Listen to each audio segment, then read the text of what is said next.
Hey, we're the Rock and Roll Express.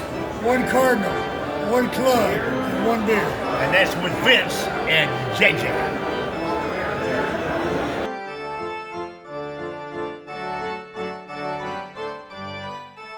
Welcome to episode 153 of One Cardinal, One Cub, and One Beer. Am I correct? Is this 153? 153, Vince.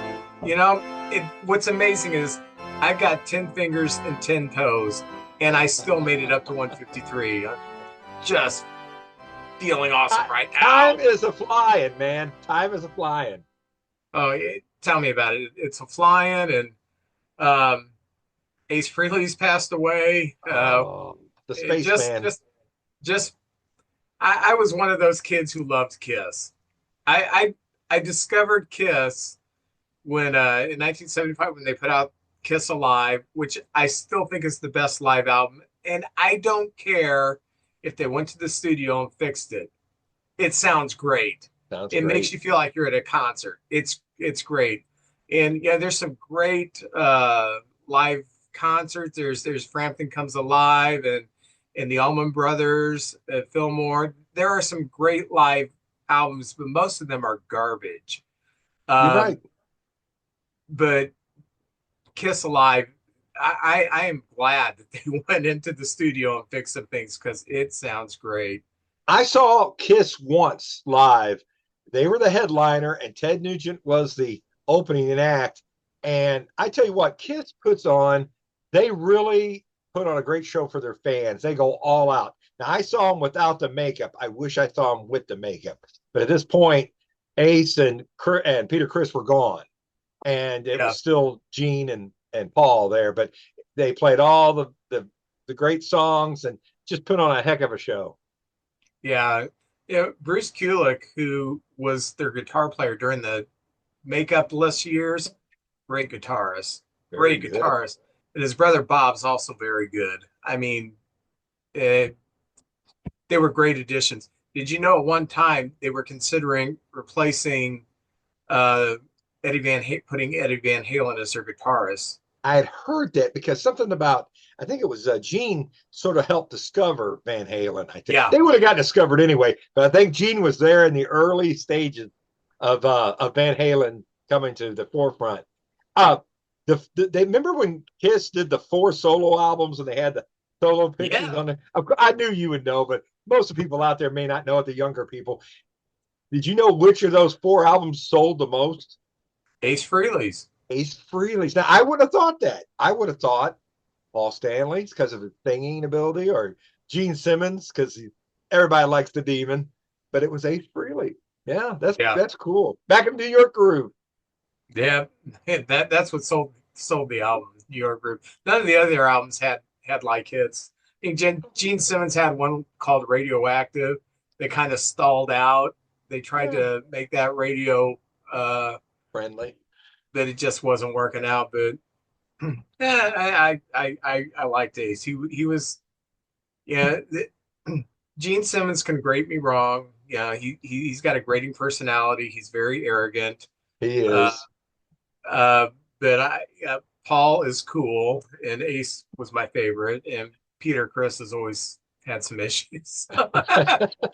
There is a great Kiss did a thing with the Australian orchestra, and there's a video of Peter Criss with the orchestra. The orchestra is all wearing Kiss makeup, and Peter Criss comes out, gets on a stool, and does Beth with the orchestra. It's phenomenal, absolutely phenomenal. Wow. I'll have to look that one up. You'll love it. Oh, there's some kind of a weird thing that I don't know what it is popping up on my screen. My computer, it's only 5 years old, and I'm having issues with it all the time. And I had a person on my payroll that could fix all my computer issues, but that person graduated from high school, graduated from college, and moved to Omaha. So I don't have that anymore. Yes. So Kathy just got a new computer like 4 days ago, and she still hasn't unboxed it because her computer uses a lot more memory than mine because she's got a huge tax program on hers that she has to do, and Mine's muddled up with pictures of rock bands and baseball players and The stuff like important things in life. that. Yes, sir. So, all righty. Hey, I want to tell you. Well, let's get the housekeeping done. If you Okay. are watching this on the YouTube channel, please make sure that you subscribe to our YouTube channel so you can get our information when it drops. Those of you who are on Facebook, please like us on Facebook and leave us a comment on Facebook and tell us how we're doing. And if we suck, let us know that we suck. We have a suspicion that we suck, but if you let us know, we'll be verified. If you want to get a hold of us some way, you can just get a hold of us through one of our platforms, or you can direct message us on Facebook Messenger, or you can just come over to our house and break down the door. I mean, anything works. So, Try the knob first before you knock it in. It's probably unlocked. So come on in. where's your sense of adventure, JJ? That's true. Hey, hockey season started. Not that I care, but I do have a hockey jersey. I So, love your hockey jersey. Very cool. That's one thing we can agree on, and I think most of our listeners, the Blues. Everybody, I I see what the scores are. I couldn't tell you two players on the team, but I'd like to see them do good because I have so many friends that follow the team, and so I wish them well. see, I used to follow hockey, and then in the late 90s, hockey became so boring. It was just dump and chase, clutching, grabbing. It became a muddled up sport. And the Blues were in the playoffs. And I think this was the year they had Gretzky and Oh, they had Grant Fuhr as their goalie. And I don't remember who it was there in the playoffs. And a guy basically did like an elbow drop on the back of his knee and took him out. oh yeah. And yeah, I got a 2 minute minor or something like that. I don't know.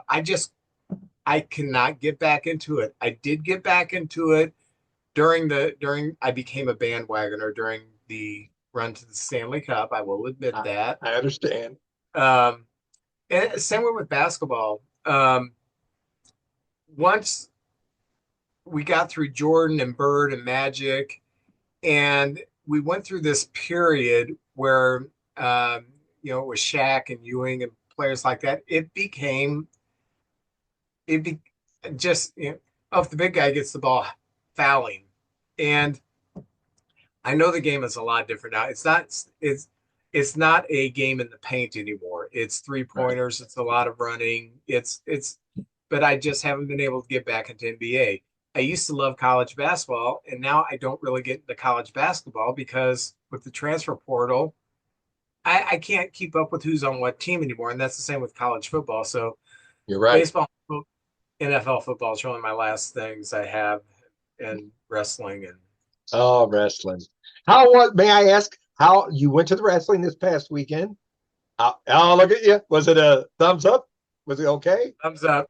We Outstanding. went, we left Saturday and I drove the Spark. Me and Violet did. It was raining so hard. Oh yeah. Going north on 55. There was about 6 or 7 times we were hydroplaning and I was white knuckled. And there's 55 from Peevely into the city. There's a lot of dips. And every time there was a dip, we're gonna hydroplane. I mean, I just braced for it, and yes, we would. And my tires are not that old, so by the time we got to the city, it had kind of stopped a little. It was just spitting by then, but the water wasn't standing on the roads like it was on the interstate on the way down when it was dangerous. So we uh we got there because of the rain. We got there a little late, so we had to park on the very top of the parking garage. And that parking garage that we park at is about 100 yards from Chaffetz, and it's a long walk. Well, we're oh gosh, thank God it's not really raining that hard. Got spit on a little bit. That was it. We got there, and they have the oh, what do they call them before the pay per view? Oh, They have the these prelim match, the prelim dark match. matches. Yeah, we got there. Oh, they're a couple minutes into the first dark match, I guess, and we had a great time. Um, I was very disappointed. The main event. There were three main events. It was Tony Storm and Oh, yes. Chris Statlander, Yeah. and Chris Statlander won because she's the champion and she won it in a three-way, so they had to give her a clean victory. So I got that. Okay. And then they had Samoa Joe against Hangman, and Hangman won, and then Samoa Joe turned on him, and Yeah. Good. Way to go, Joe. we all saw that coming, you know. And then the last match was the I Quit match between Moxley and Darby Allin. Ooh, yeah. And I don't know how Darby Allin lives. I don't. It he his matches, he takes 80% of the punishment, and these aren't easy bumps. I No. I'm On amazed concrete that he keeps everywhere. doing it. At one time, Claudio got in the ring and held him up. Now Darby only weighs about 170 pounds, and he launched him over the top rope onto the announcer's table. You know how they have kind of like a slanted thing, Yes. you know, blocking the microphones and everything. Just smash. It was like, oh my gosh. So at one point, Moxley has bamboo shoots and he's putting them in Darby's fingers, and then they, you know, no disqualification. So all the Death Riders are out there and they fill up a fish tank and they're trying to drown Darby. Then the lights go off and Sting comes and lights go back on their Sting. And Well, Pops. oh yeah, he is not dyeing his hair anymore. He was as white as Santa Claus. But he beats up a few of the Death Riders with a bat. Then he tosses the bat to Darby, and Darby beats Moxley with the bat. Then he does a coffin drop on him, and then he does the sharpshooter, which, okay, I get it. That's Sting's move, but you're supposed to. John Moxley's supposed to. You know, his whole persona is he's a maniac. He's a tough guy. He doesn't quit. He quit to a sharpshooter like 15 seconds into it. I'm thinking, boy, that's a letdown. I've seen jobbers get out of sharpshooters. It's so, but Yeah. man, the thing is, we had fun. We got home after 1 o'clock, and I couldn't. I think I got up at 5:30 the next morning. I was toast for a couple of days. Fantastic. I'm glad you guys had a good time. Yeah, we did. Uh, well, thank you for joining us. That's our. Oh, wait a minute, we haven't done the baseball stuff yet. Uh, I I really thought Pujols was going to be the manager of the Angels, The and way they then articles I was reading, it all kind yeah, of leaned towards it. You know, I'm with you. and now I'm thinking, did they just do that as a publicity and never intended to hire him, or did he back out? Because I can't believe they would do that much press leading up to it and then say, our new manager is Kurt Suzuki. Kurt Hey, Kurt Suzuki. Suzuki, I don't know. He's hasn't He's a managed. catcher. He's a catcher. He's had a long career. I mean, a lot of catchers are managers. That it surprised me. It really did. Yeah, when I saw that, I thought, what happened to Pujols? But Kurt Suzuki is now the manager of the Angels. So Good. All right, Kurt. very good, Kurt. Um, there was one signing. There's never many transactions during this time. The Astros did sign Nate Pearson from the Cubs. I like free agent Okay. now, but they signed him already. Guy has a lot of talent. He throws hard, but his fastball's been ticking down. And this year he was mostly relegated to AAA because every time they would bring him up, he would get crushed. So the Astros may be able to work their magic and put a few miles an hour back on his fastball and make him serviceable. A couple years ago, he was one of our key members of the bullpen, and Oh yeah. this happened. So, what's your take on Mike Schilt? Well, Vince, we kind of sent some messages back and forth. I'll be honest with you. I'm true blue Cardinals all the way. And then when Mike Schilt got fired, that was after the 17 game winning streak, and we went to the playoffs. And I was like, what the heck are they doing? Nothing was ever said.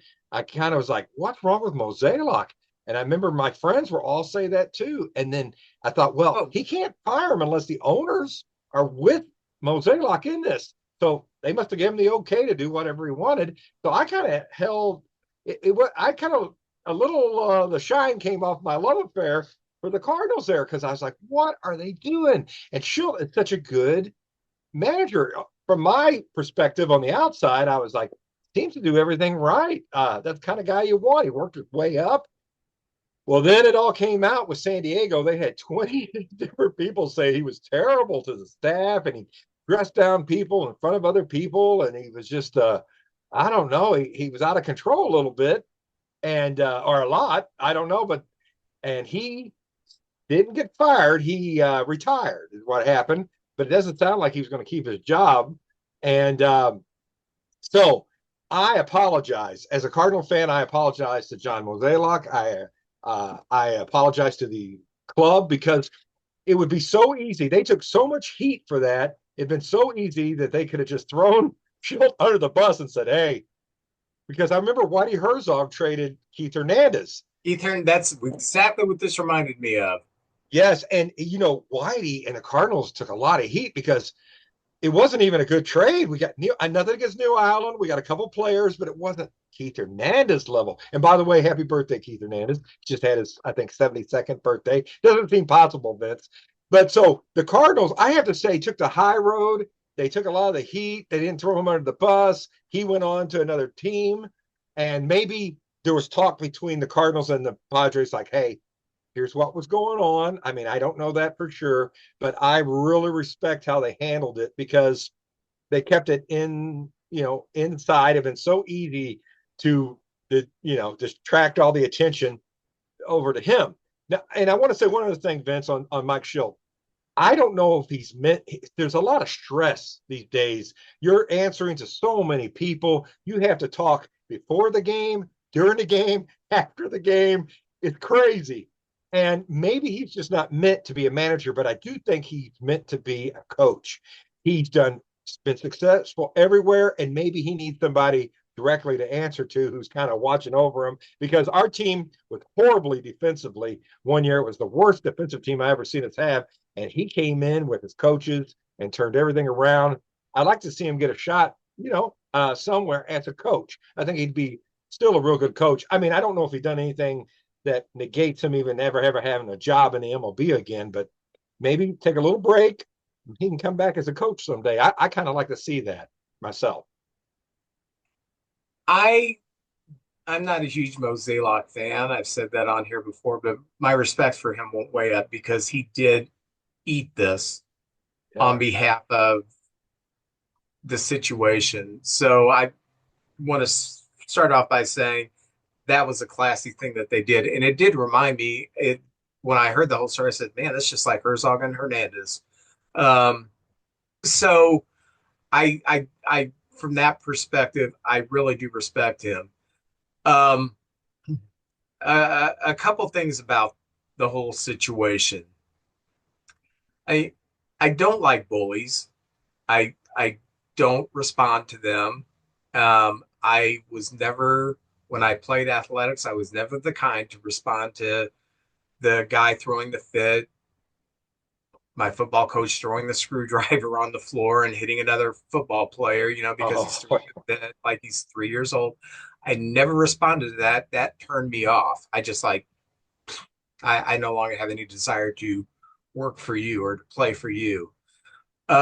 So I get where a lot of these players are coming from.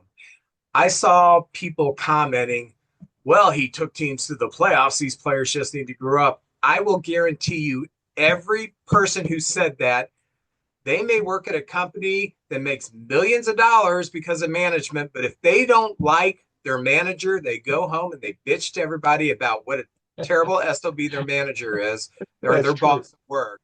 So I don't want to hear this hypocrisy that, well, he made them win. That's all that matters. No, that's not all that matters. You're dealing with human beings, and when you treat them like garbage, and this went beyond the players and the coaches, apparently, it went to office staff, people who didn't deserve it. Apparently, he had a temper, and he didn't care who was around when he erupted. So I don't like that. I will say this. he I thought it was weird that he became a bench coach after taking a Cardinal team to the playoffs a few times. I thought, why are you relegated to a bench coach? Now that makes sense. Maybe he was the bench coach in San Diego, behaved himself, and then when it's time to get a new manager, they put him in there. The pressure got to him, and your personality is eventually going to come to the top under pressure. And so that happened. I will also say this. He did not manage 17 wins because he was a great manager. That's luck when it happens. A lot of it, yes, sir. A manager, their job is to make the right moves. Lefties coming in. I've got a left-handed hitter who hits 194 against left-handers, but I got a right-hander on the bench who hits 294 against right-handers. The right move is to bring in the right-hander. What if the right-hander doesn't get a hit? You know what? Chances are he's not going to get a hit. He hits 294 against left-handers, which means 7 out of 10 times he fails against. That's what a manager does. You make the right moves, and if the players execute, it works. If they don't, if you still make the right moves, you're fine. And that's where my admiration for Tony La Russa is. He always made the right moves, and they couch in these words, putting people in situations where they will succeed. He always made the right moves to put people in situations where they had a chance to succeed. And that's managed. But most of the time it doesn't work because that's just baseball. So he gets a lot of credit for the 17-game winning streak, but I put more of the credit on the player. He made the right moves, but the players are the ones who executed. That's just the way baseball is. Sometimes I think managers are, when you get to the major league level, most managers are really good. And what we do is we criticize those few moves that are questionable, but we overlook all the right moves that they made. Ain't that the truth? Well, yeah, 1 or 2 moves, that's all they focus on. You're right. Yeah. It's like in the playoffs against the Padres or against the Brewers. Craig Counsell started the series with Matthew Boyd. Wasn't the right move, but all of his other moves I didn't have a problem with, but I got fixated on that because it was like that one was glaring. That was definitely not the right move in my mind, but all of his others were the right moves. Whether or not they executed or not, that's another story. I will say this. I watched every game of every inning except the last game, the last 2 outs of the 9th inning, whenever I couldn't take it anymore and the Cubs still won. Machado and Tatis, they did not look engaged in the playoffs. 1 hit out of the 2 in those 3 games. And that was a home run from Machado, and that wasn't like a game breaker or anything. Wasn't a big home run. It was, just part of the game. It seemed they seemed flat.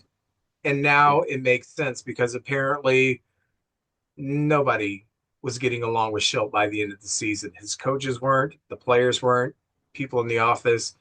Now, I don't think the Padres are the ones who put out there that he was throwing fits and making people uncomfortable and belittling and so on and so forth.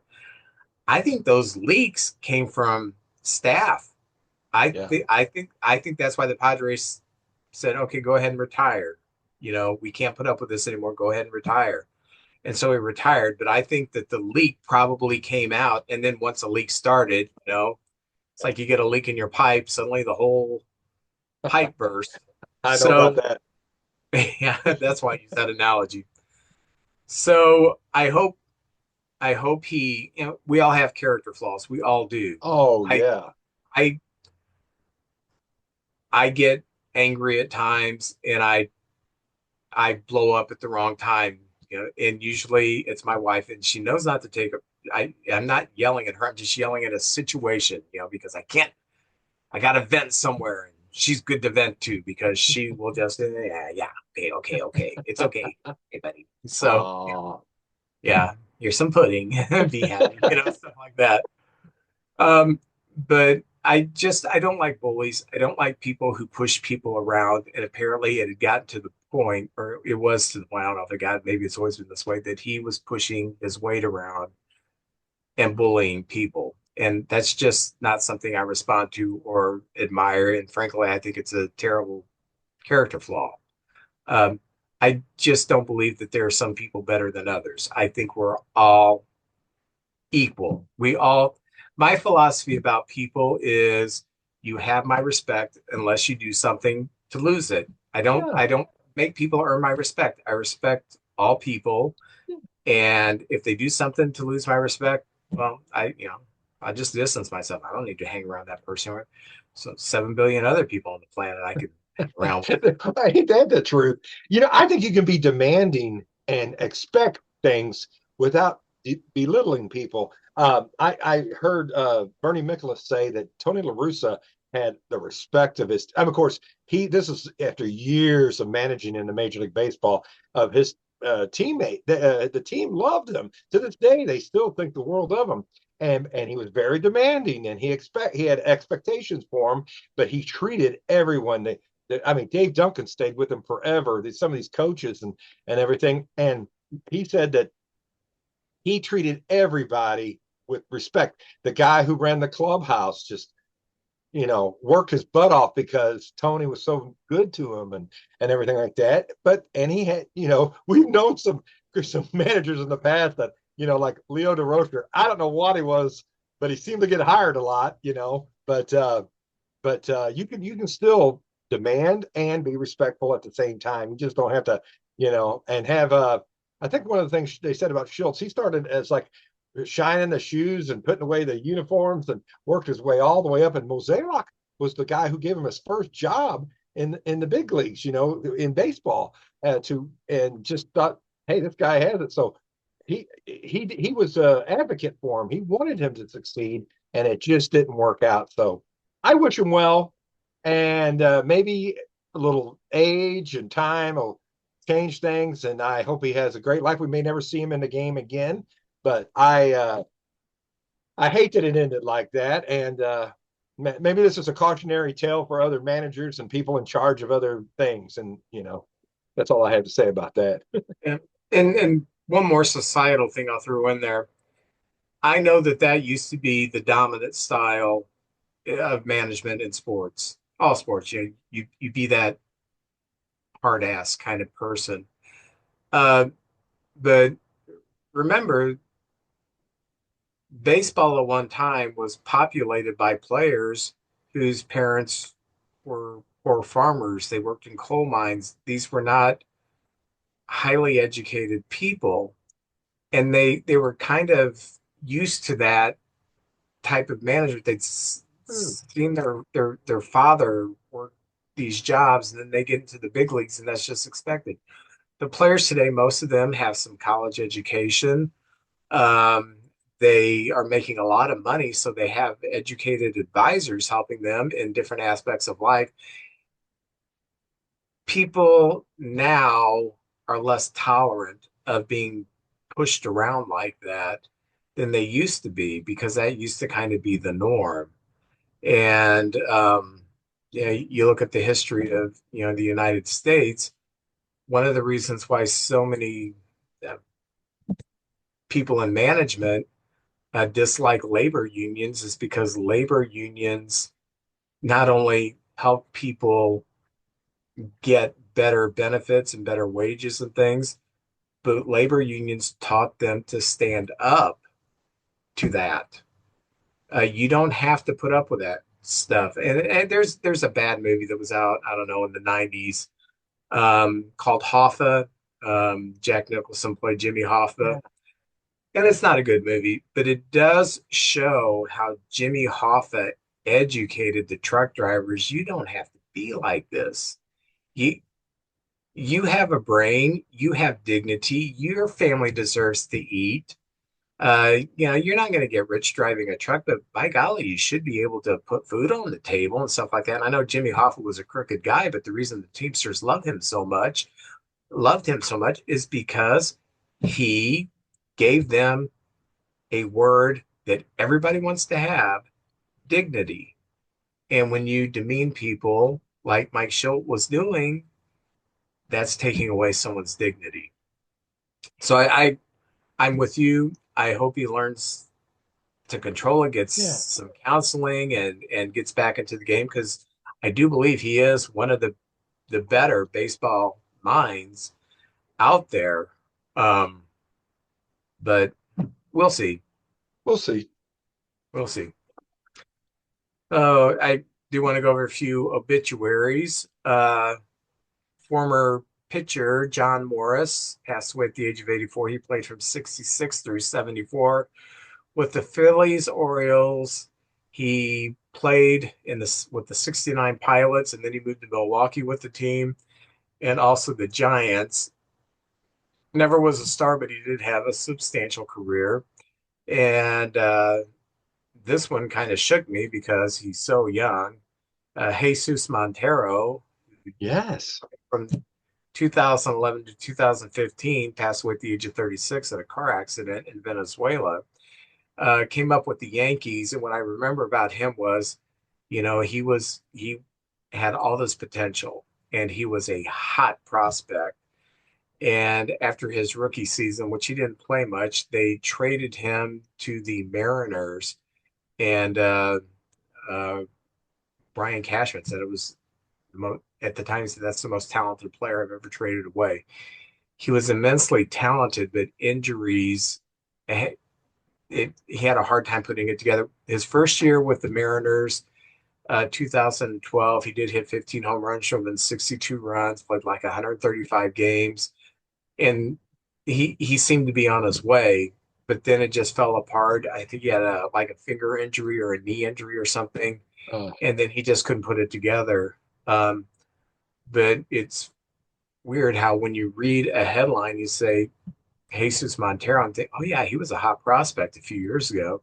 And I thought, my gosh, he's been out of the game since 2015. I'm getting so old. So, time is flying. but yeah, those two have passed away this week. So, Mm. got any other news before we jump into the playoffs? Yes, I do. Yes, I do. We have our World Series challenge. 18 brave souls came aboard in the first round in this tournament, a 4-round tournament. 18 people joined up, and we lost people along the way. Different people picked different teams. Vegas And we picked missed them. Yeah, we're to the World Series, and it's down to the final two. We've got ourselves an old-fashioned cage match, Vince. It's down to two. We've got a good friend of mine, the handsome one himself. If you're not sure, just ask him. Chris Lodak. He has picked the Dodgers to win the World Series. But on the other side of the aisle, we have luscious Larry Wildy coming in for parts unknown. These two will face off. And now here's the thing, they both picked the Dodgers. They both picked the Dodgers to beat the Yankees. So that tiebreaker's out. So here's the tiebreaker. Larry picked the Dodgers to win in 5 games. And Chris Lodak picked the Dodgers to win in 6 games. So if the Dodgers win in 4 or 5 games, it's Larry. And if it's 6 or 7 games, it's Chris. But what if they lose? If the Dodgers lose in 4 or 5 games, it is Larry. And if they lose in 6 or 7 games, it's Chris Lodak. And we've added an extra. I'm going to go over the prizes here. This is what they're going to win. They're going to get a Gordon Graceffo autograph card. So that's on the card thing right there. Autograph card of him. A Mike Matheny autograph picture, if I can find the right place to hold it, right in front of me. It's right there. You can kind of see some of it. And we now have a Gary Beckett autographed thing where he's hugging Tony La Russa. Speaking of the devil himself right there. So 3 items you win, and I'm excited for one of our listeners. I will hand deliver these prizes to him, so it's going to be fun. Chris Lodak, Larry Wildy, they both know each other. So this ought to be fun. So that's one of my little things to go over there. Are they friends? Yeah. Oh yeah. We used to play a game Not like you played. anymore. Not anymore. You This used to will play ruin them. Stratomatic. Remember Stratomatic ball? You used to Love play that. Strat, yes. We played a game called Pursue the Pennant, and you had the different walls with the dimensions and the day games, night games. I mean, you rolled the dice. And one year we played like a 16 game season of every team. It took forever to play the whole season. I think it was the year the Nasty Boys were in the league, and we each took two teams from each division and played a whole season like that. It took forever. And anyway, it was Lodike had a third of the teams, Larry had a third teams, and I had a third of the teams. So that was some good times back then, but it sure did take a lot of time. Also, I have to do a retraction, and I apologize. And when I'm wrong, I'll say I'm wrong. Last week, I reported because I saw two sources that Derek Shelton, the Pirates' old manager, was now going to be the Twins manager. That's not so. I've seen so many places where he's on the short list, but it hasn't actually officially happened. And we were talking last week where the connection with him and the Twins, he was the bench coach for 2 or 3 years with the Twins. So I was wrong. I saw two, and I went back and I looked at it, still said he was the manager. So I don't want to report anything that isn't true. Maybe I jumped the gun a little bit, but I saw two sources that said that Derek Shelton was the coach of the Twins. So he's just one of the guys that have a shot at it. So I apologize about that. Vince, the Gold Glove finalists have been announced. 3 players at every position. And let me say this: the Cubs are the runaway team in the National League. You have, let me see, I think it's 7 people, 6, 7. My gosh. And the Blue Jays, there's the Blue Jays over here. They have 6 people in there too. And I think the Cubs will win there's a team Gold Glove too. I think the Cubs, that's not much Jimmy the Greek in there. That's just an easy thing to say. Them and the Brewers, I think, were the top 2 in my book all year watching teams. I just think the Cubs and the Brewers were the 2 best defensive teams I've seen all year. So I think the Cubs are going to take the team Gold Glove as well. And congratulations to the Blue Jays. PCA has taken his game to another whole level, and I just applaud him. I like watching the Cubs play, and one of the reasons is PCA out in center field. He just amazes me when I watch him in the center field. It's amazing what he does. So congratulations to the Cubs. And the Cardinals have 2. Victor Scott the second, and I think it's great to be nominated. His first nomination. I think PCA is going to win that one. And then Mason Wynn at shortstop. Because the Cardinals only have 2, I can name them all. So Mason Wynn at the shortstop position, and I think he's got a good shot at winning that this year. He played a heck of a shortstop. Yeah, the metrics favor him, so I think he's going to win. Like With the Cubs, we have Boyd as a finalist, Carson Kelly, Horner. Horner will probably win. Matt Shaw, and Ian Happ will probably win. Not that he's a great player, but he's playing left field, and it's like saying Moe's the brainiest stooge. He at least can move and throw, so he'll probably win his 4th. And then PCA, who will probably win. What is amazing with the Cubs is we have no Michael Bush did not make the final 3, and he's an excellent defensive first baseman. He sure is. No Dansby Swanson in the final 3. He's a 2-time winner of the Gold Glove.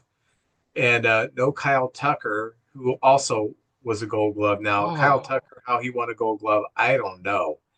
That's one thing that bothered me this year. He doesn't like walls. He doesn't like getting close to other players. He gets alligator arms. I just thought, I heard this, oh, yeah, he's a Gold Glove right fielder. And then when I saw him, I thought, you might as well put Suzuki out there. Suzuki at least isn't afraid when he comes 10 feet from the center fielder. And yeah, but anyway, so we had 6 nominated, but, in my mind, we had 2 others who could have been nominated, and Bush and Dansby Swanson. And then we had Kyle Tucker, who once won one. So, so kudos to the Cubs and to the Blue Jays for sticking 6 on there. So good job. That's And about it, Vince, except for playoff stuff and everything else we're going to do. But that's just it for just random news right there. well, the Dodgers showed the Brewers who was who. Sure did. Um, They shot through the playoffs, Vince, 9-1. I mean, they yeah, took out the Reds. The Phillies gave them a little fight. They at least won one. Maybe they could have took another one. And then the Brewers gave them everything they had, but they're just too good, Vince. They're like a great fighter. I mean, they just figure out a way to win the game. yeah. The really the only game that I felt like the Brewers could have won was the first game where Snell pitched 8 innings of one hit ball. And that's just because the Brewers were pitching very well in that game too. And the Dodgers win 2-1. And then the second game, Yamamoto 5-1 complete game, one run. Just Yeah, massive. so your first 18 innings, 17 innings were eaten up by starters. And you just don't see that kind of pitching anymore.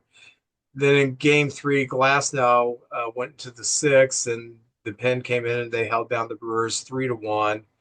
And then that final game, the Otani game. What? What Do can you- you say? I've always thought the greatest game ever played was Rick Wise throwing a no-hitter and hitting 2 home runs. Oh, yeah. That was just a regular season game. This in my mind, this is the greatest single performance by a player in Major League history. 3 home runs, 6 shutout innings, 10 strikeouts. He's a freak. Vince, when I watched him play, they showed the bench, and these guys that are all MVPs, Freddie Freeman, Mookie Betts, are like, oh my God. I mean, they can't believe what they're seeing. And these are the top stars. And that second home run he hit where it went beyond the scoreboard or whatever they call it, it was out there. I was like, oh, Lord. And he's doing this against some very good pitching and a very good team, but he, early in the playoffs, he didn't get red hot, but to Yeah. do it at the same time, you're pitching 6 shutout innings and striking out 10 people. And I heard a stat, Vince. This is kind of remarkable. Bob Gibson struck out 10 and hit 1 home run. One. And the rules were a little different than back then, but he did it 2 different times. That's amazing. Babe Ruth hit 3 home runs in a game and struck out 4, but it was not the same game. So when you're just he's up there even beyond Gibson and Ruth right now and some of the achievements he's done. Plus, he stole 50 bases in a season and hit 50 home runs. So the words can't describe this guy. Just enjoy him while he's here, and it's just a treat. I got to see him live once, and you can't take your eyes off him when he comes out on the on deck circle. Oh my God, there's Otani. Everything's the atmosphere changes or something. There's something about this guy. It reminds me of we all played Little League, and you would have 1 or 2 teams that just had a kid that was bigger than everybody who would go out there and Yes. throw 7 innings and strike out everybody. And then he came to bat hitting third or fourth, and he would hit a couple home runs. And you just prayed when you played that team that his family was on vacation, summer vacation in Florida or something. And one year when I played the first game we played this team and we beat them pretty easily, and we had a good team. And my friend played for that team. He said, "Oh, when Sean French gets back from vacation, you guys are in trouble.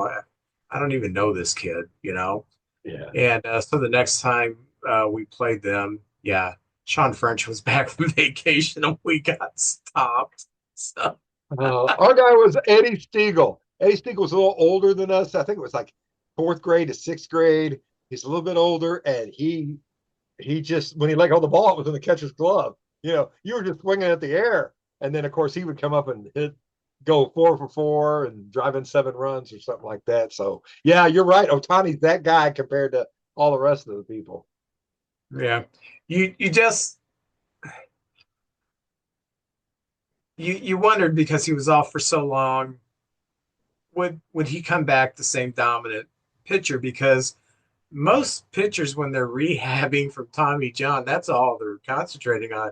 Nope, Sure. not him. He's also hitting 50 home runs and stealing 50 bases while he's rehabbing, and then he's comes back and he's And he's a lights out. great ambassador to the game. I mean, except for that his interpreter with the gambling thing, you don't. He's apparently the greatest. It's just a sweetheart of a guy, a good teammate. Uh, Eats and sleeps baseball, wonderful and good looking. Then that's not fair. He's good looking on top of everything else, man. So my gosh, this guy. And over in Japan, you can't. They say you can't. Their Times Square area, you can't look. You can't look in any direction without seeing something with Otani on it. So, man, and baseball's just growing, and I think he's one of the big reasons. He's just a Yeah, draw. They said the TV attendance for the Dodger games or MLB games, the games they get to see, is off the chart right now, and popularity of baseball is just growing and growing. So thank goodness he's and I bet he's so glad. I wonder if he ever regrets leaving the Angels. I always think, what if he had stayed with the Angels? But no, he went over to the Dodgers, which isn't. I mean, it's so crazy. And of course, Dave Roberts said, "Hey, I hear the Dodgers are bad for baseball. Well, let's make it really bad and win four more." But they know what's going on. So yeah, and I think it's interesting that his the Dodgers' main competition, as far as a suitor who was trying to match them dollar for dollar, was the Blue Jays. right, you're right, Vince. I forgot about that. What a series! It, first game, Seattle wins 3-1. Raleigh homers. Miller 6 innings, pitched one run in Toronto. And then the second game, they go out there in Toronto and just murder them. They hit 3 home runs and they went 10-3. And I'm thinking, this series is over. Yeah, I mean, you go into Toronto and you spank them around a bit, then you got 3 in Seattle. I'm thinking certainly they're going to win 2 of those games. This game's not going back to Toronto.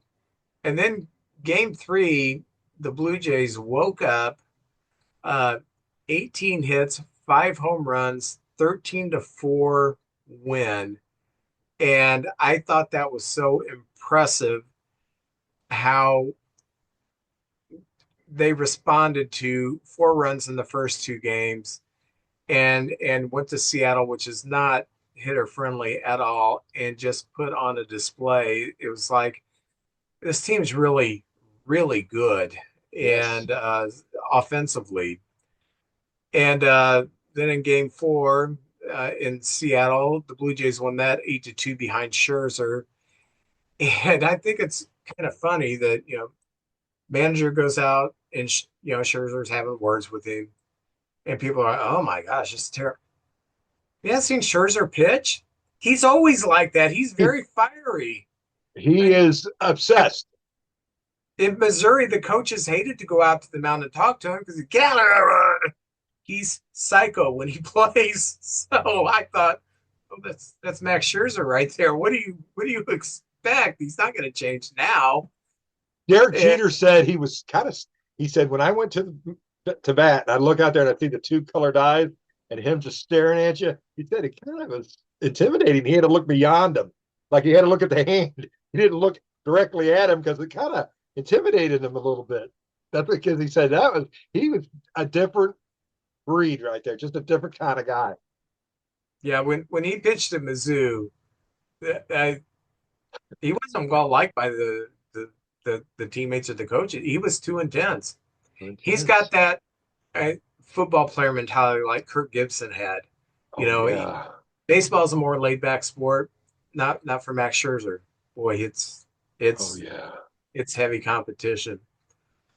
So the Mariners did win Game 5 6-2 with the 5-run eighth, and that was capped by the Eugenio Suarez grand slam when they were down 2-1.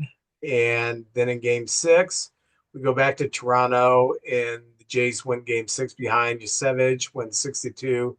And then Game 7, I I'm not an Astros fan. I'm ambivalent about the Blue Jays, but I've always liked George Springer, and I was very happy when that ball went out in the seventh inning. I thought, oh, George Springer is going to be the hero, and that was pretty cool. And he quietly put together a really good season that people kind of overlook. And he has played well in the World Series before, and I don't expect anything less. And he's going to be able to tell his teammates, hey, yeah, they're the Dodgers. Don't back down. We got 7 games. That's right. We beat good teams before, and we can take this team. So I think he's a good asset to that Blue Jays team. What are your thoughts on the American League? Vince, the first thing I'm thinking of is the fan bases. Seattle, Toronto, it was electric. Those fans were on their feet the whole time. It made me. I mean, I love the game. It made me so proud. They were just into the game, and except for them giving Springer some trouble when he got hit on the knee, I thought that was a little too much. But they were intense, and this is the same Seattle team that just came off a 15-game final game against Detroit, and they used up all their pitching and then came to this series.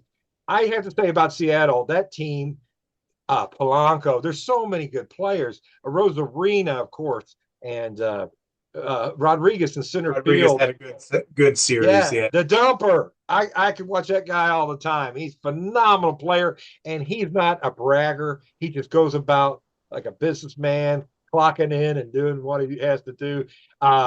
They picked up Suarez and Naylor, and that's a good team with some good pitching, and I'd love them. It was a fun team to watch, and I would have loved to see them get in the first World Series.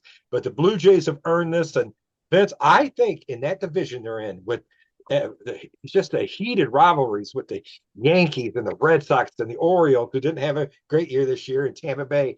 It really, it's a hard battle to get through that division, and then here they are, one of the best record, and I think they're hardened and they can play. And these guys, 5 years ago, we thought the Blue Jays were going to be like a World Series team with all that young talent, and a lot of letdown. And I think everybody sort of gave up on them this year. Like, well, I did. Yeah, I did too. And Bichette may be back too for this World Series, one of their star players. I think the Dodgers, deservedly so, are the favorites, but I think the Blue Jays, they can score with anybody. It comes down to, can their pitching go with the Dodgers pitching? And that's going to be something I'm looking forward to. Springer, I have so much respect for the guy. Gets hit on the knee. I thought, there's no way this guy's coming back. And by gosh, there was a day off, and there he is. He's back and playing the way he was playing. Don Mattingly, one of the coaches on the Blue Jays, has never won a World Series. And if anybody does, I know Ernie Banks never won a World Series, and he deserves a World Series. But gosh, it would be great to see Don Mattingly finally get a World Series. David Bell is on that coaching staff too, who the Reds let go. I'd love to see him get it too. There's just so many great stories, and I don't think Mattingly, as a player or a coach or a manager, has ever even had a team that has been to the World Series. I don't think so either. I don't think so, Vince. That's amazing, because he had some good Dodger teams when he managed there.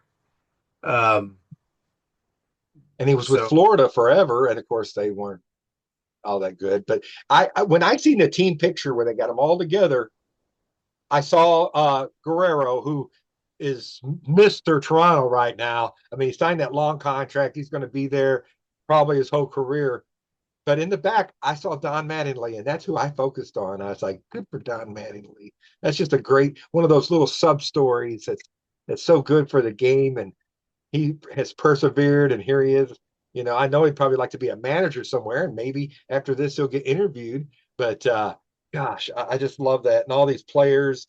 Vershawn, a center fielder. I love that guy.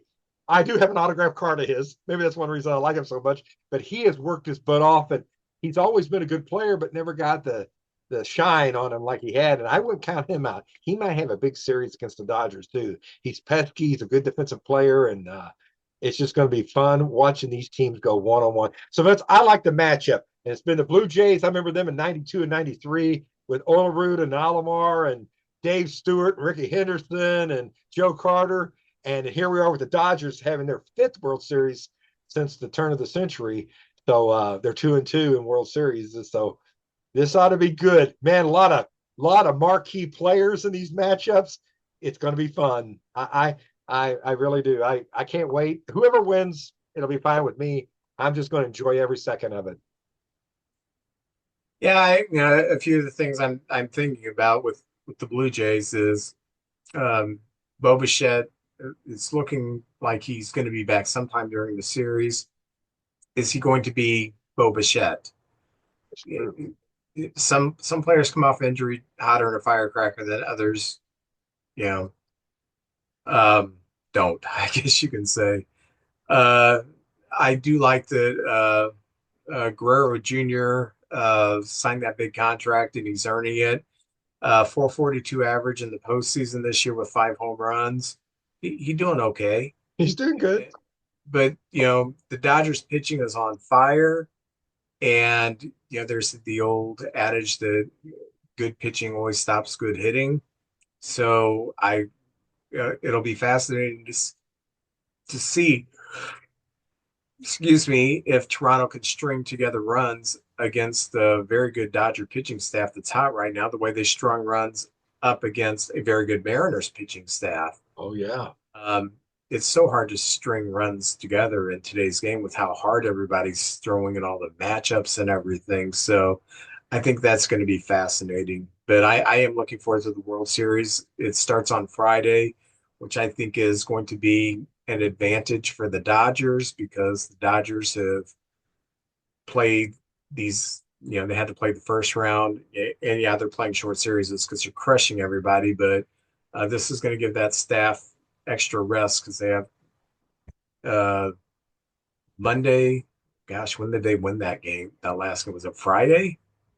So they got like almost a week off. Yeah, they have like a week off. So sometimes you come back flat though after a week off. Sometimes the team gets a little flat. I remember the '06 Tigers were just supposed to roll over the Cardinals, and they just walked through the playoffs, and then they had a break. And the Cardinals had a fight each round, and then they came in kind of flat. The Cardinals took 4 out of 5 against them. Yeah, but the Cardinals cheated. We cheated. Yeah, well, that cheated. Okay. All right. Is there any Cardinal news? There is a little. Right now, Yadier Molina has announced on social media that he would like to coach. He's done so in the Caribbean and I think the World Baseball Classic he has coached. So he would like to. Does he want to coach baseball or basketball? Either or, I don't know. Yeah, I didn't know he knew too much about basketball, but he's the Yadier Molina. The guy probably could do anything.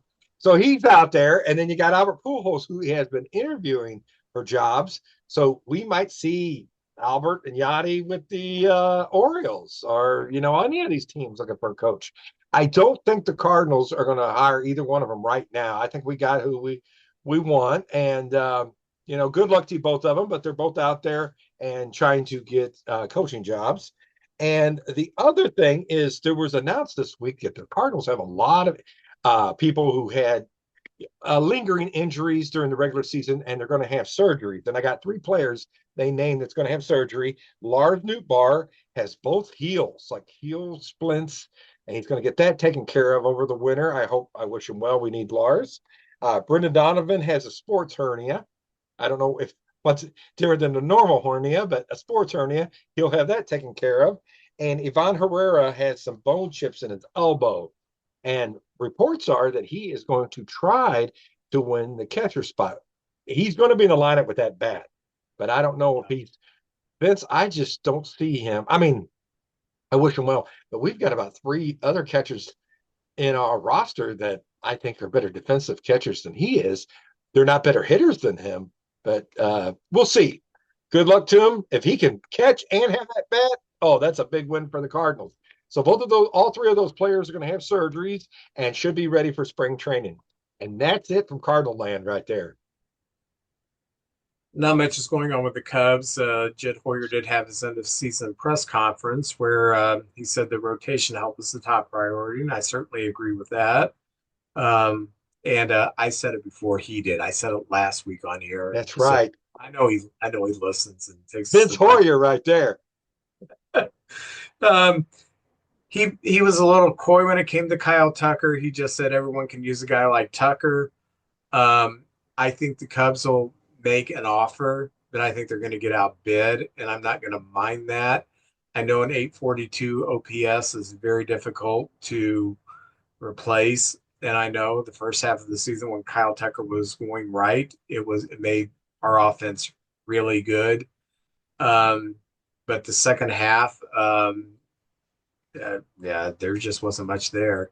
He did have I think it was one of the playoff games against the Brewers. He had a home run, and but he wasn't boy rolling over a lot.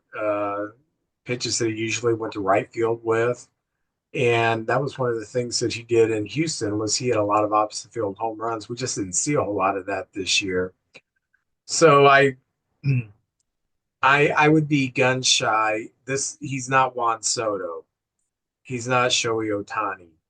He's not in my mind, he's not the surefire thing. He's close when he's good. But Juan Soto, I know what he's going to give a team every year. Ohtani, you know what he's going to give a team every year. Tucker, yes, he takes his walks. He doesn't strike out a whole heck of a lot. Um, and I just I saw really good Kyle Tucker at the first of the year. I remember saying on here, I did not realize how good this guy was because other times I've seen him, he looked like the guy in the second half. Okay, he's a good player, pop a home run every time, but is he that good? And I was sorely disappointed in what I thought was we were getting a Gold Glove caliber right fielder. And I mean, he catches the balls that are hit to him and he throws to the right bases and stuff. But I've never I don't know if I've ever seen a player who is just leery of anything getting close to him in the field. And even the announcers, Boog and JD, they would say, "Boy, Kyle Tucker doesn't like walls, and he doesn't like other people come in a space." And that's kind of important when you're playing in a position where you're going to have to get close to walls and the center fielder. So I don't know.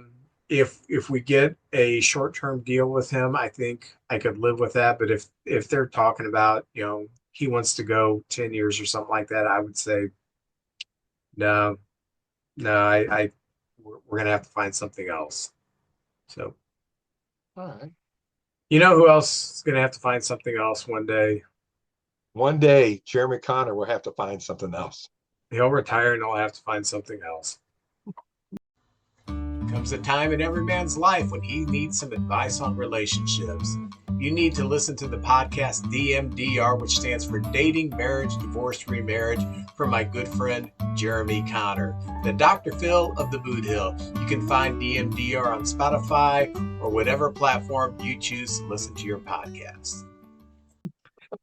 Well, JJ and I, we are going to talk about 5 teams from each league that overperformed this year.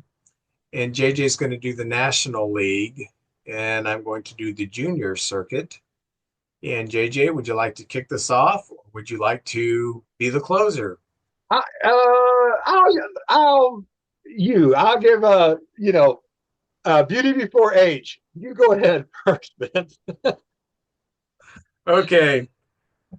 I have 5 teams that I feel like overperformed in the American League. And number 5 is going to surprise people. Team that overperformed, my 5th team, is the Chicago White Sox, who went 60 and 102. Wow. But that's a 21 game improvement. That is overperforming. They didn't really pick anybody up. In fact, they got rid of players. They got, Crochet was gone and Andrew Vaughn, they put him in the minor leagues. He wasn't hitting for him, and then they traded him away for Savali, and Savali eventually got cut and landed on the Cubs. So it's not like they did anything to up their talent, and they picked up 21 games this year. They were so awful last year, and this year they won 21 games and they reached the territory where they're just terrible. And I'm proud of that. Uh, it's fascinating. Pacoda had them picked at 61 and 101 this year. And I thought, oh no, I think this team's going to lose 105, 110 games, but they picked up 21 games. So my fifth team that overperformed this year, I got the White Sox. Very good. Now, Vince, you're going to think I'm crazy with this one. My fifth in the National League that I think got overachieved or got the most out of the talent or surprised people, and I'll explain it after I name the team, the Philadelphia Phillies. And the reason I say that, well, they were 96 and 66. Now, I know they're good, but they're getting a little long in the tooth. These guys have been playing and they're starting to get in their early 30s and mid 30s.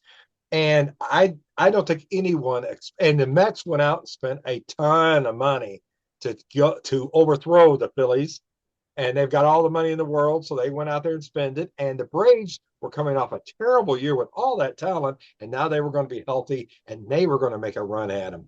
But the Phillies won that division by 13 games. I don't think anybody's seen that coming. And not only that, but here's some of the older players they have. They had JT Realmuto, 34 years old. That's a catcher, too. Kepler, 32. Bader went over there. He's 31 years old. Wheeler's 35. Nola's 32. And Walker, their other pitcher's 32. And David Robinson is 40 years old in that bullpen. So you figure with this age, it's going to start catching up with you. And it did a little bit. Aaron Nola and Wheeler have been the 1-2 punch for them for years and years and years. Well, Aaron Nola, I don't know what happened this year, or maybe age finally caught up with him, but he only went 5-10 with over a 5-run ERA. And Wheeler got hurt, and he was having a good year. He pitched 24 games and went 10-5. But the bottom three pitchers in that, the third, fourth, and fifth pitchers, were fantastic. Luzardo, Torres, and Sanchez went 40 and 20. And then Schwarber, he just keeps putting it together. Man, this year, 56 home runs, 132 RBIs, 10 stolen bases, 108 walks, and 97 strikeouts. He was under 100 strikeouts. And, Schwarber's a free swinger. Nothing you don't know about him. I'm not rubbing it in because was a great Cub, and now he's a great Philly. But Future I was Cub. I think of him. I still think of him as a Cub, to be honest with you. And there's the rumors that the Cubs are. That's who they're targeting. That he'd be. I mean, you guys love him. They'd be rolling the red carpet out for him. Right, you don't pay Tucker, and yeah, that's right. Oh my gosh! I now as a Cardinal fan, bad idea, but as a baseball fan, that'd be great for baseball right there too. So the Phillies right there, every time you think, well, they're finally going to start fading. No, they turned it up a notch and won that division by 13 games, and they were fun to watch. So my number 5 is the Philadelphia Phillies. Okay. My number 4 team that overachieved is the Los Angeles Angels of Anaheim, who finished the year at 72 and 90, which is a 9-game improvement from last year. Not a great record, but I thought they were going to be even worse this year because I did not know what they were doing. Moves that did not make sense. We're going with young people, so we're going to sign Kyle Hendricks. What? Their moves did not make sense to me, and as the season played on, they didn't make sense. They weren't good moves, but somehow this team played, I think, about 10 games above their head. And the Adele and the other young outfielder are really good. So maybe they're heading in the right direction. But I honestly thought this team had a shot to lose 100, 105 games this year. And they also went through a season where their manager, Ron Washington, had the health issue. So he, July or August, when he had to be removed from the team and replaced, they're just in chaos. And Artie Moreno has been living for 25 years off of one World Series that he won. And I don't think that he is to credit for that. I think he was a new owner and had a pretty good team when he got there. But I thought the Angels played above their head. I watched them a few times, and they weren't good team, but then every time I thought, oh gosh, they're really going to hit a skid, they'd win a few games. And for a team like that, that seemed to have no direction, to come out with 72 wins, I thought was pretty impressive. So I got them at number 4. All right, Vince. Now you can correct me after this because this is my take on the National League. And number 4, I have the Chicago Cubs. Now, if you go back to 2024, they were 83 and 79, same record as the Cardinals. I think the Cardinals kind of overachieved that year, and the Cubs, a young team. And coming into the year, they had a lot of question marks. I'll be honest with you, catcher, third base, maybe the back of the rotation, and the bullpen. That's some big question marks. But Craig Counsell had been there a year, got his feet wet with the Cubs, and was bringing in some of his coaching staff. And so that's where we started the year. And let me tell you something. They signed 2 guys that really caught my eye at the beginning of the year. They got Kyle Tucker, and I thought, uh-oh, look out. They got Kyle Tucker. That scared the heck out of me. And they got Matthew Boyd. Now, I know the Cubs, the Cardinals could spend more money too. And I thought, with the Cubs would go out and sign some. But Matthew Boyd was a very smart pick, and he had a great year. But then the Cubs had a lot of injuries. Justin Steele, who I don't know if he's the ace of the staff, but I consider him a terrific pitcher. Imanaga was injured at times, but he came back. And then you had the big young kid, Assad was out some, and the big young star you had just when the playoffs were starting, he got hurt, and he had a heck of a year. The bullpen, it seemed like each month got better and better, and you guys went from 83 and 79, and I knew you'd be better. I picked you to win the division, but 92 and 70 with all these injuries and question marks. Third base, I think you found your third baseman. Catching, I like Carson Kelly. He was supposed to be the Cardinals catcher of the future, but Molina stuck around a few extra years, and we traded him and got Goldschmidt in this big deal we made. So had a heck of a year, and your pitchers just came through. And I knew you guys were good defensively, but I didn't know you were this good. That's the best. Them and the Brewers and the Cubs, the best 2 defensive teams I saw in the entire major leagues. Just a fantastic, and the bullpen was very good down the stretch too. So the young players came through. PCA has taken his game to another whole level. And when you have a bunch of young players, you got hopes, but you don't know they're going to come through and be the players you thought they would be. But this year, things are looking good in Chicago. And my goodness, it looks like you guys are going the right direction. You made the playoffs and got through the first round, and the Padres were a very good team. So look out the rest of the baseball, because the Cubs are on taking it to another level.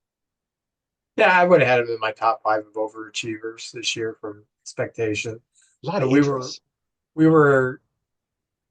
we were shooting for 90 victories. That's kind of like the magic number. You shoot 90 victories, you should get in the playoffs. We had 92, and we were on a better pace than that. And then the second half injuries caught up with us. And what really saved our bacon is, Steele went down. He's the ace of our staff, and we were expecting some contribution from Horton, but we didn't realize we were going to have to lean on him. And then the second half, when he became our number 1, it was like, boy, that saved our bacon. Yeah. And I hope Steele comes back strong, because I'd love to have Horton, Steele, Boyd, Imanaga, Tyone, and whoever else we pick up along the way. Oh, so my number 3 team is Cleveland, who went 88 and 74 and won the division over to the Tigers, and I think just ran out of gas in the playoffs. Yeah. I don't know if I would say they overachieved from what was expected at the beginning, but I remember, like, the beginning of August, I said they were toast. They traded away talent at the deadline, and at the same time, Emmanuel Clase and the other pitcher got dismissed from baseball for gambling, and it looks like they're going to be banned for life if that hasn't been announced yet. I just don't know how they did it. I do know that Jose Ramirez is the captain of that team, and he's a great influence, and he's been carrying that team for a long time as their team leader. And he's just a positive believer in people. And he's also got one heck of a right hook. So um, uh, so I do think they have great leadership. I wasn't really expecting them um, from the midseason on. I thought the Tigers were just going to run Mhm. away with it, that the Guardians would be pretty lucky to get maybe a 500 season out of this. And they surprised me, won 88 games and went to the playoffs. So I've got them at number 3. Well, my number 3 is divisional rival, the Cincinnati Reds. And Vince, I know you're big on their pitching staff, and I'll get to that in just a minute, but they were 83 and 79, 14 games behind the Brewers, and finished in third place. But the Reds haven't had very good seasons in the past. They were 45 and 36 at home, really played good ball at home. They picked up Gavin Lux from the Dodgers in the offseason, and at the trading deadline made a move, and you credit him for this, Hayes at third base, Brian Hayes, who's an excellent defensive infielder, and these pitchers only benefited from having a player of that caliber over at third base. Um, they have 4 pitchers, the top 4 pitchers they had in their rotation, which I mean you both are big fans of, average 26 years of age. These guys haven't even hit their prime yet, and they went 40 and 31 as a unit, wins and losses. And I just expect bigger and better things out of them. They fought hard. They went 14 and 11 the last month of the season, and the Mets just kind of were running in quicksand, and the Reds caught them and passed them. And they're not a big money team, and the Mets had all this talent, and it just kind of fell flat. And here come the Reds, and they got in the playoffs. And I think, just even though they got in the playoffs and they played the Dodgers, this incredible team, they got a little taste of the playoffs. And I think that's going to be really good for next year and the oncoming years for this team. And there's some good young players on this Reds team. They got McCain. He was the reason they could trade India, and they got Bill Singer on their pitching staff. They they uh, they have that Steer kid at first base, and of course, you got to have one big star on your team, and they got Ella De La Cruz. That's just something to see. So I think the Reds are a team moving in the right direction, and unfortunately, they're in the same division with the Cubs and the Brewers. So next year that should be a 3-way fight up there. But I just think the Reds might be a year behind those other 2 teams where they can get up there, and they maybe look at third place again. But man, what a year for the Reds. And I think it's just a really growth spurt for them this year. So I put the Reds at number 3. But the reason I like the Key Brian Hayes move so much is that the Reds, about 5 or 6 years ago, they had an offseason where they spent a lot of money on offensive players because they play in a ballpark where the ball flies out, and it flopped. And now they've got this young pitching. And I think even though they play in what would be considered a hitter's ballpark, their thinking is we're going to focus on run prevention. We've got this great pitching staff, and you don't have to pay a defender, which you have to pay an offensive player. So if we can produce enough offense through our system, then we could bring in defenders who are not going to be too terribly expensive, who we could, trade for or sign as free agents. And we could be that team that focuses on run prevention with this pitching staff, because this is a pitching staff that strikes out a lot of people. And the difference between the Reds and the Cubs pitching staff really isn't a strikeout staff. The Reds are. So you got fewer balls put in play. So you got fewer chances for errors. So you get better defenders out there. So you're going to have a cleaner game. And right now, De La Cruz, he's the offense of that team. But as these young players develop, they're banking on some of them becoming better offensive players. I think next year, I don't see them being a huge threat next year, but in 2 years, when everybody matures, I think the Reds are going to be a Brewers type team in the National League. In other words, I like the direction they're going for a franchise that doesn't have a lot of money. I think that they are doing it the Tampa Bay the Milwaukee way, the Cleveland way, and I think that might benefit them. Fun to watch. My number 2 team is the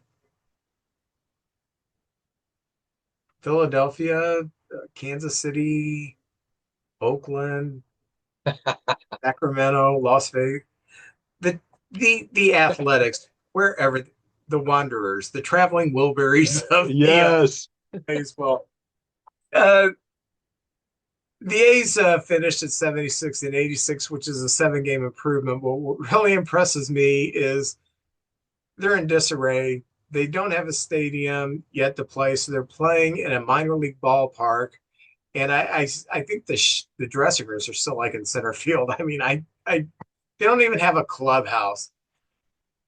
They share this facility with a minor league team, and somehow they were only 5 games from being a 500 team, and that's with trading away Mason Miller. And I know that Ricker and what's his name, Wilson, and the other rookie who's going to win Rookie of the Year. Now his name just escaped me. I know they've got good young players on the team, but I really didn't. I kind of expected them to be like, our focus isn't on winning. Our focus is on getting to Las Vegas, and I was just surprised that they did so well. The Cubs played them the first week of the season. Cubs hadn't even played a home game yet, and they went into Sacramento and they just spanked them around. I thought, boy, this team looks weak. This is going to be a long season for this team, and they just kept plugging away, and they ended up with 76 wins. So I think, considering all the situation they were in, not really having a hometown or home stadium, a major league stadium, they somehow managed to win 76 games, and I take my hat off to them, and I would take my hat off to them, but I'm going bald, and I don't like taking my hat off too often. So I understand completely. Well, number 2 for me in the National League, I put the Florida Marlins. And Vince, this whole organization's been so disarray. It seems like every time they get a star, they trade them away, or something tragedy happens. They fire their managers. They had Skip Schumacher manager of the year. 1 year he didn't make the playoffs, which it's hard to make playoffs anyway. It's easier now, but boom, they give him the heave ho. You had the general manager. They got rid of her. And I was like, what are they doing? But last year, 2024, they went 62 and 100. You're like, oh, but this year, like you said before, with some of these teams that didn't have very good records, they increased by 17 games. They were 79 and 83. Same records as my St. Louis Cardinals. They finished 3rd place ahead of the Atlanta Braves in that division, and they were behind the Mets, 17 games back. And I tell you what, they've got a whole new cast of characters. Most people, even baseball fans that aren't Florida Marlin fans, can name probably a couple of players on that team. But they had 3 players that had above 3 WAR, and the second baseman Edwards. They got a shortstop, and then they have a left fielder Kelly Stowers, who was their all-star player, who had a 3.6 WAR. Their manager, I didn't even know their manager's name. It's Clayton McCullum. And he's only 45 years old, one of the younger managers. And I looked up his stats. Vince, you can look up anything these days. 2 ejections. He only got thrown out twice. Watching that team, that man has patience. Only 2 ejections. There was 35. They have now, how many times a manager challenges plays? 35 challenges, 17 overturns. Well, I don't know what's good or bad, but that sounds pretty good in my book, about 500 on his overturns. So the Florida Marlins, 17 games, if you increase by 8 next year, you might be looking at a playoff team. I don't think so, but the team looks like it's not, the bottom feeders anymore. It's right there in the middle with my boys, the Cardinals. I sure thought that you'd have Florida at number 1. I really did. I thought so. Now I'm like, who's your number 1 going to be? Because that was the first team that came to That my was your mind first in the National League. Yeah, my number 1 team. Talent-wise, they didn't overachieve, but for what they've been the past few years, I put them at number 1. The Blue Jays, 74 and 88 last year, and I mean they do have talent. That was a fluke. But they haven't played well for a few seasons now with this talent. And we were talking earlier, we'd both kind of given up. Well, that's the Blue Jays, a lot of talent. They can't put it together, but they put it together this year. So any team that finishes below 500, only wins 74 games, goes to the World Series the next year, I think they overachieved a bit. I think they exceeded expectations. I don't know too many people outside of Toronto who picked the Blue Jays to win the division, let alone go to the World Series. And here they're on the World Series. So I wiggle my ears at them because I don't want to tip my hat and show my baldness, and just say, hey, good job, guys. You did fantastic. You've still got a little more work to go, and I'm pulling for you. So you're my number one overachiever in the American League this year. We have some smart listeners, and not one of them picked Toronto to win the thing this year. And a lot of the experts, I don't remember many of them saying that. And they kind of remind me 5 years ago where the Orioles are now with all these young superstars, and they just don't have the pitching right now. And if they get some pitching, they could be maybe in 3 or 4 years be like the Blue Jays are now. So congratulations. And that was a good pick, number one. Well, my number one pick right now, and I'll explain it, is the Milwaukee Brewers. Vince, they have just keep losing their stars over the years. Burns and Hader. Last year, Devin Williams, who was a great reliever.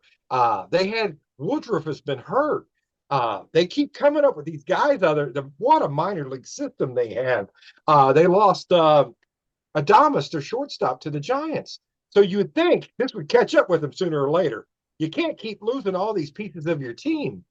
But they proved me wrong time and time again. That city, they lost Bob Uecker. You thought, well, maybe that'll, I don't know. You can't try more than you can try, but maybe that sentimentally will, propel them up to another level. And it did. They got to the American League championship. I'm proud of them.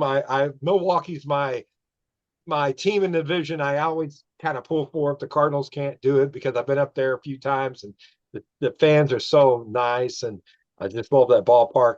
But Milwaukee, tons of injuries this year. I'm looking for my Milwaukee stats. They were 97 and 65 with all these injuries. And Jackson Chirios he's only 21 years old, Vince, and he has become a superstar. This kid is the face of that team, I think, right now, him and Contreras.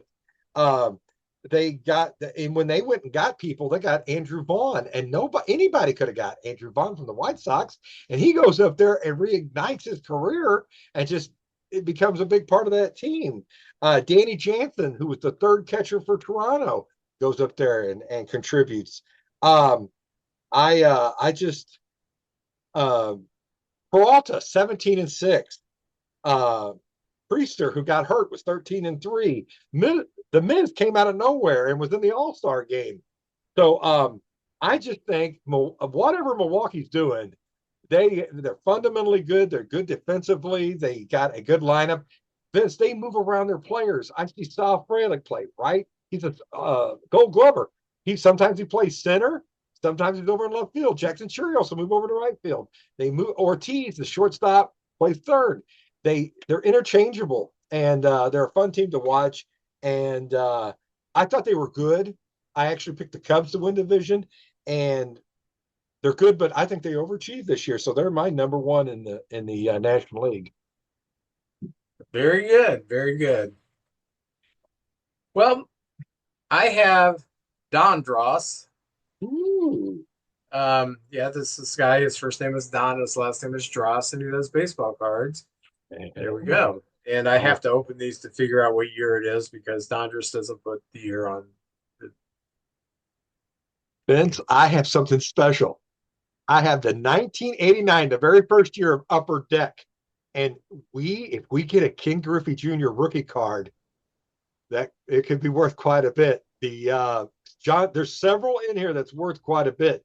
But the Griffey rookie card, the iconic one of him with the hat backwards and the chain, is in this. Hopefully, this pack right here we're looking at. This 1989 Upper Deck. It kind of changed the game. Photography went up a big level in the baseball card game in 1989. I'll go ahead and go first. I'll say 2 Hall of Famers. That's Um, I'll say 3.5. right. Oh, well, first And of a all, let me half. see. What's the year of this? This is 1991. So 91. first, I have this puzzle piece of Mr. Wilver Dornell Stargell. Oh yeah, I've noticed this belt right line right there. Yeah. Oh, so Willie had a friend growing up, and his favorite player was Willie Stargell as a Pirates fan. So, Very cool. Pirate pitcher. Speaking of the Pirates, Bill Landrum. I don't remember him. And he played for the Cubs. That's why I remembered him. Oh, Uh, do do do do. Yeah, Reds and the Cubs and the Pirates. So, first Hall of Famer. Wow. The one, the only Seattle's legend, Edgar Martinez. oh yeah, third baseman and DH. There you go. Former Twins pitcher, also pitched a little bit for the Cubs, Mr. Mark Guthrie. Oh yes, I remember him. Um, this guy really made his real money, not in baseball, but in hair products, Mr. Pat Combs Oh yeah, for the Phillies. Pat Combs. I have an all-star that could have been a Hall of Famer, but he decided to do a different path. Former Cardinal, former Oakland Athletic, all-star first baseman Mark McGuire. Yes, huge arms. Rated rookie for the Dodgers, Dave Hansen. Pretty good player. Yeah, solid. Ooh, really good player. Diamond Kings for the St. Louis Cardinals, also played for the Dodgers, Pedro Guerrero. Oh yes, I heard somebody say he could hit better than anybody else with a hangover. With a hangover, the best hitter the game ever had. First game I saw Wrigley Field, Dodgers Cubs. Guerrero was in left field, surprisingly, and Cub fans were giving him crap. I was like, "Whoa, they're pretty rough on him." You know, Hmm. something about hurry, the buffet's you're gonna miss the buffet, Pedro. I was like, man, they are giving it to him. Worrell's going to beat you up again. um, Second baseman for the Twins, Tim Tuffle, also played for the Mets. Oh yeah, yeah. Former Royal closer, I always liked this guy. I just didn't have a long career. Steve Farr. I remember him. Couldn't tell you anything, but yeah. Second Hall of Famer, former Cardinal, former Rocky, former Expo, Larry Walker. Oh yeah, that guy was good. So I've got Sweet two Hall swing. of Famers. Former pitcher for the Detroit Tigers, Paul Gibson. Don't know much about him. I remember the name. Oh, former Met, former, I think he played for the Phillies and also played for the Dodgers, UB Brooks. Oh yeah, nice Uh, career. Expos and Dodgers, sorry. Expos. Um, Former outfielder for the Cleveland Indians at the time, Deion James. Yes. Pretty good career. Uh, yeah, 87. In 87, I lived in Hannibal, and they did not have WGN on their cable system, so Oh Braves games. And he had a good year that year. His rookie season, he had 312, 10 home runs, 61 RBIs. Good rookie season. yeah. And then I just got check Oh, card and checklist. former Chicago White Sox pitcher Alex Fernandez. Oh, he was pretty good. Yeah. Two Hall of Famers. I'll take that any day. All right. 89. Upper deck. We're going to go down memory lane here. My first card, very nice picture here. Juan Samuel. Ooh, there you go. Yeah. Remember him being a base stealer. Well, on the back, it's him sliding into the, well, if I can find there. Well, there he is, sliding right there. Yeah. All right. Oh, with the Yankees, here he is tagging out Bob Boone at the plate. Joel Skinner of the Yankees right there. Leonard's brother. Veterans, brother. Oh, not a Hall of Famer, but maybe one day the Veterans Committee might put him in. Part of one of the greatest double play combinations, Sweet Lou Whitaker. Oh, I've been arguing that he should be in the Hall of Fame for years I think now. so too. Great Tiger player, great baseball player. This guy has been involved in a lot of great trades, was a very good player. Houston Astros at the time, and it's Wrigley Field in the background. It's Larry Anderson right there. You can see him with the Astros, and that's Wrigley, of course, in the backdrop. The guy who Uh, was traded to the Red Sox for Jeff Bagwell. Jeff Bagwell, that's right. Where did the Red Sox get all that hitting? Man, they just keep coming up with the hitters. Angel had a nice career. Kurt McCaskill, Oh yeah, good looking pitcher. guy. Look at that smile, man. That's like Lyle Wagner. Look at that dude right there. I hate him already. Yeah, enough of him already. The what position this guy play? Pitcher with the Seattle Mariners, Rod Scurry. He didn't eat enough oranges. Got the scurry. Rod Scurry, he also pitched for the Pirates and the Yankees. He had one heck of a curveball. Did he now? How about that? It was so nasty. And I think, gosh, I think he may have passed away self-inflicted. Oh, He had some issues, but man, he had he had a it. nasty curveball that he threw it from the left side. It almost looked like it was going uphill and just boom. Boom, hit It that. was, yeah. Man. Well, we got a Cardinal, but I think of this guy as a Kansas City Royal. And I know me and you both are fans of this guy, Dan Quisenberry. Oh, Yeah, love Quisenberry. the And we late were Dan. lucky enough to, yeah, we were lucky enough to see him play here. Got some little holograms. There's a Cub. I don't know if it's going to show up. There it is, the Cubby. Pretty. And a Giant right there, the Giant one. Now, They look do you the same size to me. That's right. Well, let me flip these cards around and we'll try to get them. Okay, so it's a checklist card for the Mets, and on it is a drawing of the one and only Darryl Strawberry. So there's old Darryl Nice. Strawberry. So they had the checklist on the back of the teams. And here's the Angel one. And in '89, they had Wally Joyner, Wally's World right there. Oh gosh, yeah. Good Yeah, player. good player. Yankee, Ken Phelps, who I thought was going to be a bigger player than he was. He had a nice career, but he Yeah. just always he was out there, had a nice one. Detroit Tiger, Vince. I did not know this guy played for the Tigers. The one and only Fred Lynn. I think he kind of finished his career with the Tigers. Yeah, I knew he went to like the Orioles and the Angels, and I knew he went to the Tigers one time, but without you showing me the card, it's not going to jar my mind that he played there. Well, I have 3 cards left. This next guy was a character. He's been a coach in the big leagues, and I've always liked Mickey Hatcher for the Yeah. Dodgers right there. Good guy. During the rain delay, he would put on a big pillow in his stomach and do Babe Ruth and run around the bases and slide home on the turf. Infielder for the Yankees, Bobby Meacham. Yep. Bobby Meacham. And the final card, a Chicago Cub. And I did not know this guy played for the Cubs. I always thought of him as a Red Sox, Calvin Girardi. Yeah, we traded for him before the 87 season, and he pitched out of the bullpen in Boston. We tried to make him into a starter, and yeah, just kind of flamed out.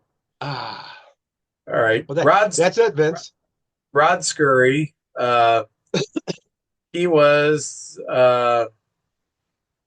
linked to the Pittsburgh drug trials in the mid 80s, and in 1992 he died of a cocaine-induced heart attack. That's Lord. at the age of 36. That's what I remembered about him, was that he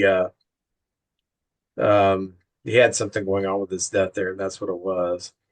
But yeah, if you look at his curveball on Okay. YouTube.